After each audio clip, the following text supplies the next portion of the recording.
If you want to do something, why don't you just do it? You yourself don't know what you are afraid of. We fear not so much failure as the appearance of failure.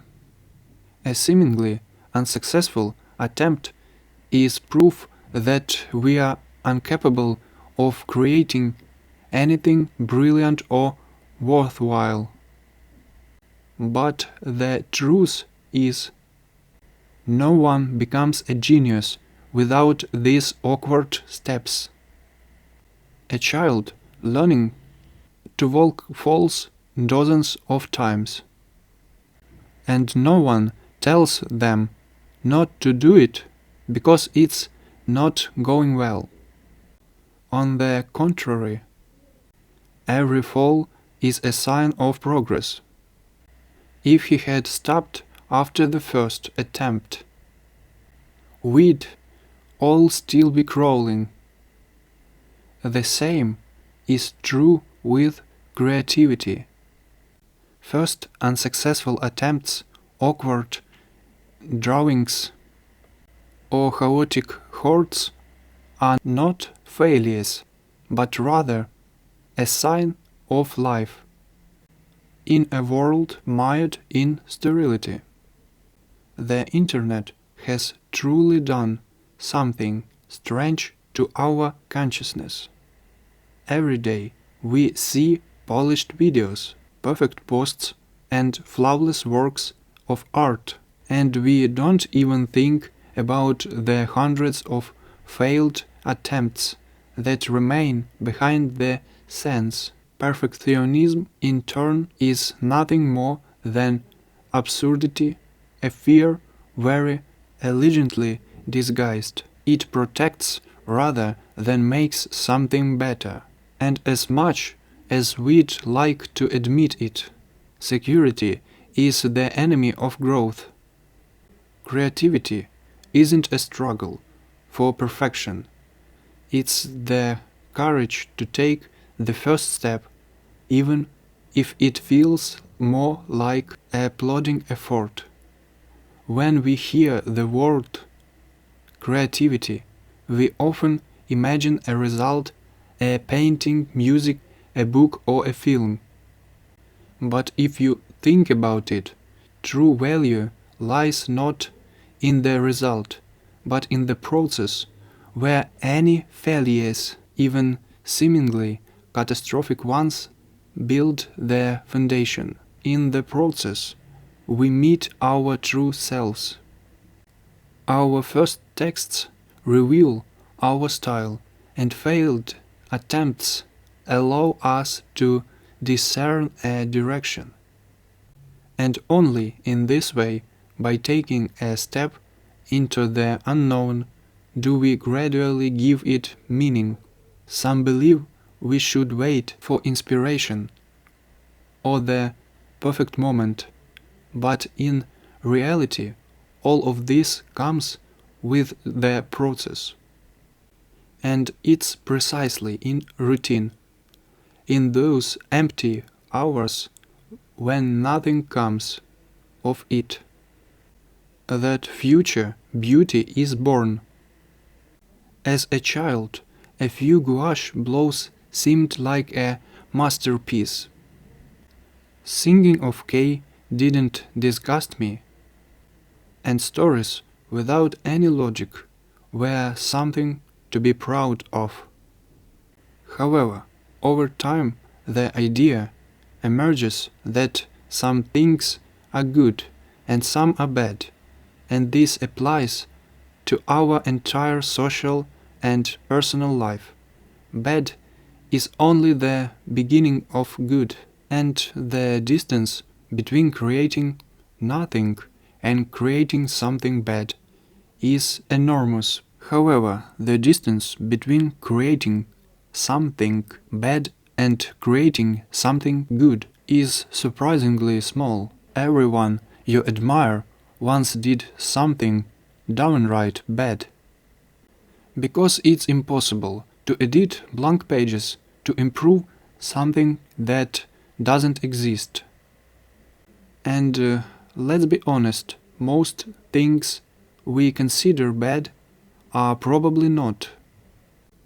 Often the problem lies in being overly critical of ourselves. Your bad art can inspire someone else to create.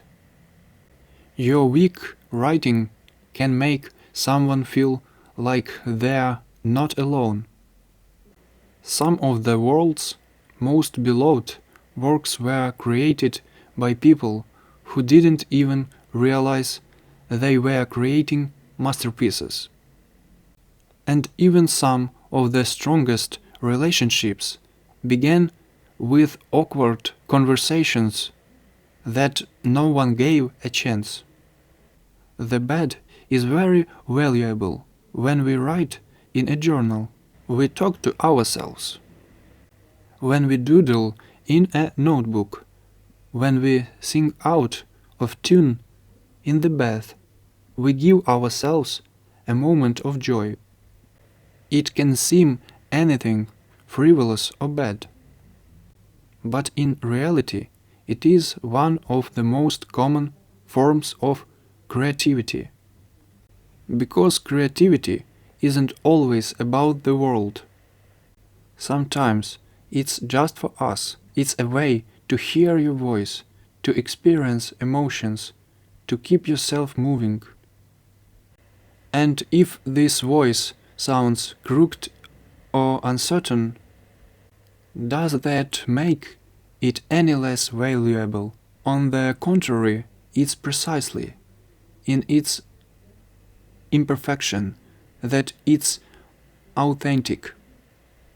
Don't get me wrong, I've always worried, and still do, about other people's opinions, about how I look or what I do, but I still find the courage to show mine and demonstrate myself.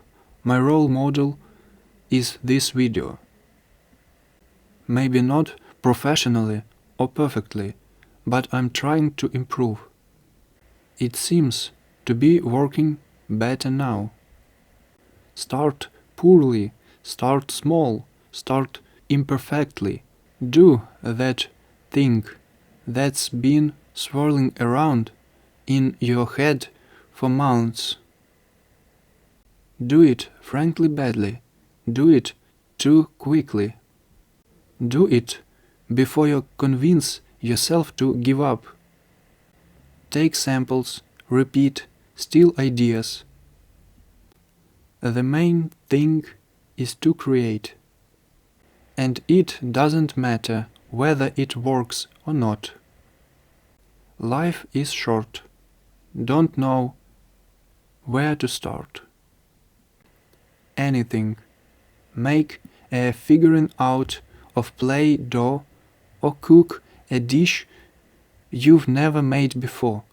Call it art and enjoy. Or you can decorate clothes, weave bracelets, paint a beautiful picture. Let your actions inspire and awaken the desire to create yourself. You will be proud of how talented you truly are. You will often be reproached for not doing something well enough, especially when you are doing something you truly love. Some people can't allow you to succeed. They don't want to admit their own insignificance. The world doesn't need another person sitting silently on the sidelines waiting for the moment to create something perfect. The world needs people willing to try and fail, willing to create bad things, on the way to better ones. Any unsuccessful attempt is more valuable than doing nothing.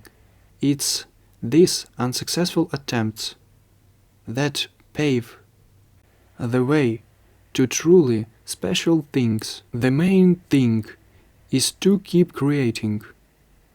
After all, the path to creating something truly special only begins when you take the first step, here and now. I hope you found this interesting and that this video inspires you to try creating something. So this episode has come to an end. If you liked the episode, give it a like, write comments, and click the bell to be first to know about the next episodes.